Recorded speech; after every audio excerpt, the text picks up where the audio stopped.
Paano kung sabihin ko sa inyo, may madilim at magulong kabanata ang Pilipinas noon sa ilalim ng pamamahala ng mga Hapon.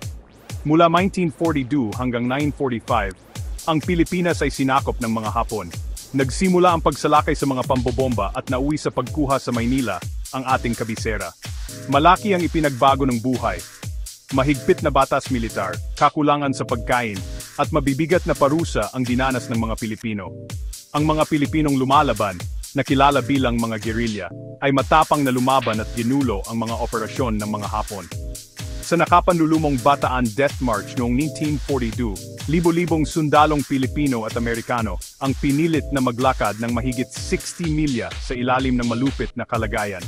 Pagdating ng 1945, ang labanan sa Maynila ang nagtapos sa pananakop. Napalaya ang lungsod, ngunit may mabigat na kabayaran, malawakang pagkasira at pagkawala ng buhay. Ang pananakop ng mga Hapon ay nag-iwan ng malalim na marka sa diwa ng mga Pilipino, lalo na ang katatagan at katapangan. Gusto pang matuto? Pindutin ang follow button para sa iba pang mga kwentong pangkasaysayan.